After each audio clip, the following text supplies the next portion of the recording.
Bonjour à tous, aujourd'hui je suis heureuse de vous faire découvrir une nouvelle technique d'art fluide, le bloom. Cette technique a été développée par une artiste australienne qui s'appelle Chili Art. La recette de cette technique a longtemps été gardée secrète. Toutefois, aujourd'hui, un grand nombre d'artistes par le monde entier la diffusent. C'est pour cela que je vais vous la présenter aujourd'hui dans ce tuto. Vous allez découvrir comment réaliser des cellules et des lassages pour la technique du bloom.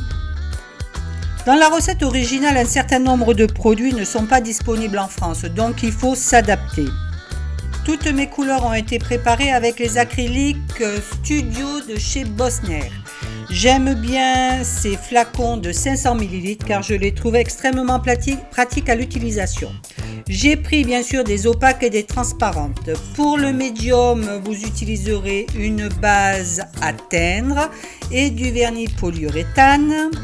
J'utilise le Floetrol Ovatrol dans ma couche de base qui est un blanc satiné.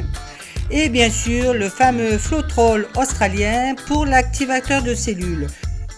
Je vous rappelle que le Floetrol australien est maintenant interdit en France, donc il va être de plus en plus compliqué de l'utiliser. Si vous êtes un peu curieux, allez voir sur ma chaîne YouTube. J'ai fait des tutos pour vous montrer qu'il n'y a pas besoin de Floetrol australien pour faire de jolies cellules. Vous retrouverez bien sûr sous la vidéo le détail complet avec les ratios pour préparer votre recette. J'utilise donc une base blanche satinée que j'ai préparée au préalable avec un peu de Floetrol Ovatrol, ce qui permet d'éviter considérablement les bulles. Tous mes produits, je vous rappelle que tous mes produits sont bien sûr préparés la veille pour pouvoir les laisser reposer. Donc vous empilez couche de base qui vous sert de coussin, les différentes couleurs que vous voulez mettre et vous finissez par quelques gouttes d'activateur de cellules et vous soufflez. Ce qui est le plus compliqué, je pense, pour un certain nombre de vous, c'est le souffle. Donc voilà le premier résultat sans avoir tourné ma composition. En tournant, je vous rappelle que vous ouvrez. Aïe, aïe, aïe, aïe, aïe, aïe, aïe. Voilà, ça n'arrive pas qu'aux autres. Moi aussi, j'arrive à faire de grosses bêtises. Il n'y a plus qu'à recommencer et à refaire intégralement ma composition. Donc voilà, ça m'apprendra. La prochaine fois, je mettrai sous mon carrelage ce que je fais d'habitude, c'est-à-dire mon tapis antidérapant. Donc je remets ma couche de base qui me sert de coussin.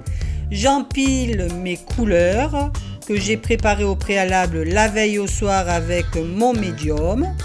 Donc vous voyez, elles sont un peu, la consistance c'est miel chaud mais pas très fluide.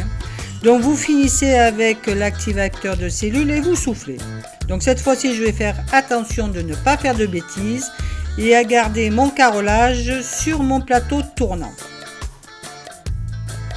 Donc je vous rappelle que le plus compliqué c'est bien sûr le souffle parce qu'il faut arriver à faire glisser vos couleurs sur le coussin et pas à les enfoncer dans le coussin.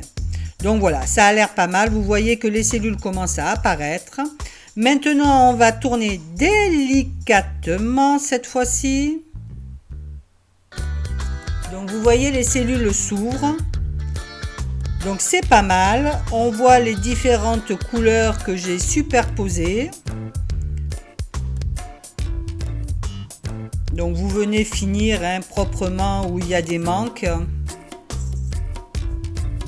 Alors il faut faire attention, si vous tournez trop, vous risquez de déformer vos cellules. Donc voilà, c'est plutôt pas mal. Je vais arrêter là cette fois-ci. Et je vous présente donc une fois sec ce que ça peut donner. Donc de jolies cellules, un beau lassage. Ça c'est une deuxième composition que j'ai faite. J'espère que ce tuto vous aura plu. Je vous dis à bientôt pour une nouvelle vidéo. Je vous embrasse.